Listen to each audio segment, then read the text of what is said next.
Long before history learned how to count time, before names were given to nations, before memory became myth, a civilization rose in silence. It did not announce itself with prophecy. It did not crawl forward slowly.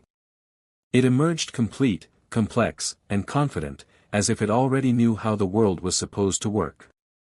This was Sumer. The land itself seemed hostile to life. Between the Tigris and Euphrates rivers, the soil was unpredictable. Floods came without warning. Droughts followed without mercy. To survive here required more than instinct. It required planning, coordination, knowledge. And somehow, the Sumerians had all three from the very beginning. No clear record tells us where they came from. No migration story survives. No earlier culture can be firmly identified as their ancestor. They appear suddenly in the archaeological record, already building cities while the rest of humanity still lived in scattered villages. It is as if they stepped into history already prepared. Their earliest cities were not temporary settlements. They were permanent, organized, and immense. Uruk became the first true metropolis in human history. Streets were laid out with purpose. Homes clustered around courtyards. Warehouses stored surplus grain. Temples rose above everything else, visible from miles away, dominating both the skyline and the human mind. This level of organization demanded control over nature itself. The rivers that threatened to destroy them were turned into tools. Canals were carved by hand, redirecting water across miles of dry land. Fields bloomed where nothing had grown before. But irrigation required records. Who owned the land? Who received the grain? Who owed labor? And so, out of necessity rather than ambition, the Sumerians invented writing. At first, it was nothing more than marks, simple impressions pressed into wet clay. But these marks evolved quickly. They became symbols. Symbols became sounds. Sounds became language frozen in time. Cuneiform was born, and with it, history itself. For the first time, humans could speak across centuries. What they chose to write down is what makes Sumer unsettling. Their tablets speak of gods who were not distant or abstract. These gods walked among humans. They argued. They punished. They demanded. The sky was not empty to the Sumerians, it was crowded. Anu ruled it. Enlil controlled fate. Enki interfered with creation itself. And beneath them stood the Anunnaki, powerful beings whose role in humanity's origin remains one of the greatest unresolved mysteries of ancient texts. According to Sumerian myth, humans were created because the gods were tired of working. Labor was a burden. The solution was biological. Clay from the earth was mixed with divine essence, forming beings capable of obedience and toil. Humans were not the goal. They were the answer to a problem. Whether metaphor or memory, this worldview shaped everything. Humans existed to maintain balance between heaven and earth. When that balance broke, catastrophe followed. The Sumerians were obsessed with order because chaos surrounded them. Their laws reflect this fear. Long before empires standardized justice, Sumer had rules governing marriage, debt, theft, and violence. These were not moral ideals. They were survival mechanisms. A city without order would collapse from within long before enemies arrived. Time itself became something to control. The Sumerians divided it into units still used today. They tracked celestial cycles with precision that should not have been possible for a society so ancient. They identified planets, predicted eclipses, and linked the movements of the heavens to events on Earth. To them, the sky was a script being constantly written. At the center of every city stood a ziggurat, a massive step structure unlike anything built before. These were not monuments to the dead. They were platforms for descent. The gods did not live among humans permanently, but they visited. The ziggurat was the meeting place. A man-made mountain in a flat world, reaching upward as if trying to be seen from above. Life in Sumer was both advanced and fragile. Wealth existed, but so did inequality.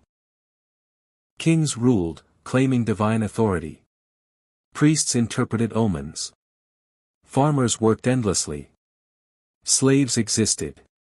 Civilization was not kind, but it was efficient. And efficiency has consequences. Over centuries, the same irrigation canals that fed the cities slowly poisoned the land. Salts accumulated in the soil. Crops failed. Records show wheat disappearing from Sumerian agriculture, replaced by barley, more resistant, but less productive. Food shortages became common. The system that built civilization began dismantling it. At the same time, the climate shifted. Rainfall patterns changed. Droughts extended longer. Floods became more violent. Sumerian myths grew darker. Gods became angrier. Punishments more severe. Humanity was portrayed as failing its purpose. Then came the flood. Long before the biblical version, Sumerian tablets describe a deluge so vast it erased humanity. One man is warned. He builds a vessel. Life is preserved. When the waters recede, the world begins again. This is not coincidence. This is inheritance. Later cultures copied the story because Sumer wrote it first. Whether based on a real catastrophic flood or symbolic memory of repeated disasters, the message is clear: civilization can be undone overnight. Eventually, external forces arrived. The Akkadians conquered Sumer, uniting the region under one ruler. For a time, Sumerian culture survived beneath new leadership. The language remained sacred. The gods retained their names. But something fundamental had changed. Power shifted away from the old cities. Trade routes moved. Political centers relocated. Sumer became a memory even while it still existed. By 2000 BCE, the Sumerian language stopped being spoken in daily life. It survived only in schools and temples. Children learned it the way medieval scholars learned Latin, revered, but no longer alive. Cities emptied. Uruk fell silent. Ur was abandoned. The ziggurats stood alone, crumbling slowly under the sun. Then Sumer disappeared. Not destroyed in one moment. Not erased by one enemy. It dissolved. Its people absorbed into other cultures. Its land reclaimed by sand. Its name forgotten. For thousands of years, humanity did not know where civilization began. Egypt claimed the honor. Greece claimed the philosophy. Rome claimed the law. Sumer was gone from memory. Until the clay tablets were found. In the 19th century, archaeologists digging in Mesopotamia uncovered ruins beneath ruins. When cuneiform was deciphered, history collapsed and rebuilt itself. Writing was older than anyone imagined. Cities were older. Law was older. Civilization did not begin where we thought it did. It began with Sumer. Yet even now, the discomfort remains. Sumer does not fit the narrative of gradual human development. It looks like a jump. A sudden awakening. A civilization too advanced for its time, asking questions humanity would not ask again for millennia. Why did they know so much, so early? Why does their language stand alone? Why do their myths read like distorted memories rather than simple stories? And why, after creating the foundation of human society, did they vanish so completely? Perhaps the greatest irony is this: Sumer failed, but its ideas did not. Every contract signed, every city planned, every hour measured echoes Sumerian thought. We live inside a system they invented, unaware of its origin. The first civilization did not disappear into nothing. It disappeared into us. And that may be the most unsettling truth of all.